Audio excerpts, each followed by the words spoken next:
one thing? What's the one thing that you want people challenged by pain to know? Yeah, so I would like people challenged by pain to know not to ignore sleep and to understand the importance of good quality sleep for pain management. And it's interesting because I think many years ago, sleep was seen as an expected consequence of having chronic pain. People who have pain know that it's difficult often to fall asleep and to stay asleep because pain often interrupts sleep.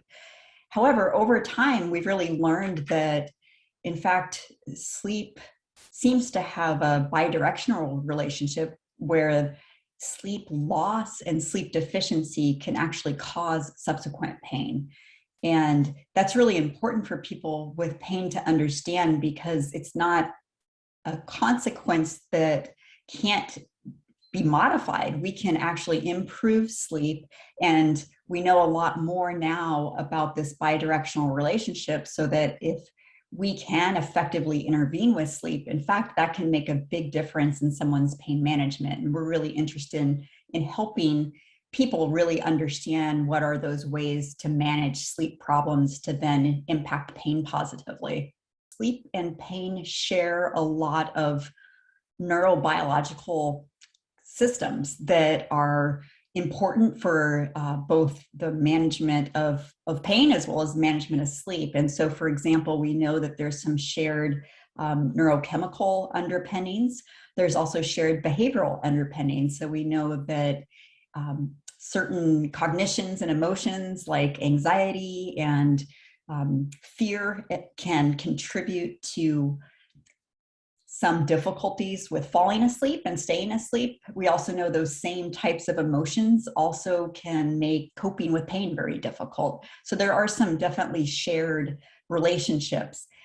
There's also interesting laboratory studies that show that even in animals, if you sleep deprive an animal and then you inflict pain, the sleep loss itself actually enhances pain sensitivity. So those animals respond with greater pain sensitivity after having some nights of sleep loss. So there's this really strong, I'd call it a biobehavioral connection between pain and sleep. Yeah. And so how do we intervene? I think identifying and assessing sleep problems is an important step. It's actually not something that most pain practitioners are trained to do. We again have approached sleep in the past as just something that's an unfortunate consequence of having pain. So it hasn't always been carefully assessed to determine, what is the nature of the sleep problem. There are different types of treatments depending on the sleep problem itself. And so I think that identification and assessment is one important part. We're also really just now learning whether or not if the typical treatments for sleep problems will help patients who have chronic pain in the same way as patients who don't have pain. So some of that work is still ongoing to really understand whether any differences or modifications are needed for those treatments. And so is there any practical tips for someone who may be watching this and has bad sleep? Like, do they go and see a health professional or should they try something first? What do you recommend? Yeah. And so some of the most common sleep problems that individuals with pain really across the lifespan have are behavioral sleep problems. So these are things that really fall under kind of an insomnia category, difficulties with falling asleep, with staying asleep, or with waking too early in the morning.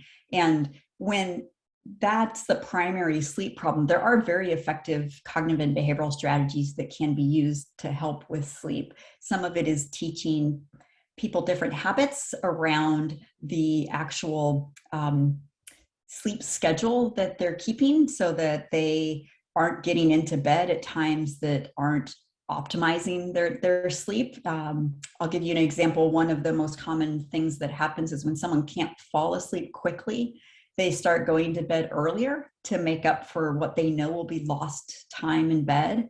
And that habit of going to bed too early when you're not actually ready for sleep can actually make insomnia worse and make it persist because it's a habit that's really incompatible with falling asleep quickly. So we really work on some of those habits around when someone enters the bed to fall asleep and really help them kind of optimize that by working on when they're naturally falling asleep. And then the second part of it is really lengthening the sleep period to be appropriate. So once we can break those habits and get someone to actually fall asleep when they're sleepy, then we really think about what is the optimal amount of sleep that this person should be getting, and can we help people come up with a schedule that really gives them the right amount of sleep. Does sleep prevent pain from persisting or not? Yeah, so there's some longitudinal studies that really have shown that sleep problems have preceded the development of chronic pain. And this has been shown in cohorts of otherwise healthy, pain-free individuals, that those who have insomnia, for example, in childhood, actually are more likely to develop sleep problems in young adulthood. So it does seem that sleep plays a role that possibly can lead to future expression of pain. Now, whether it's protective hasn't actually been studied, whether having good sleep then in turn would protect someone from developing chronic pain in the future. But it's likely that you would see both directions of that. Yeah. Wow, that's so fascinating. Well, thank you so much for your time. We really appreciate it. Thank you. Yeah.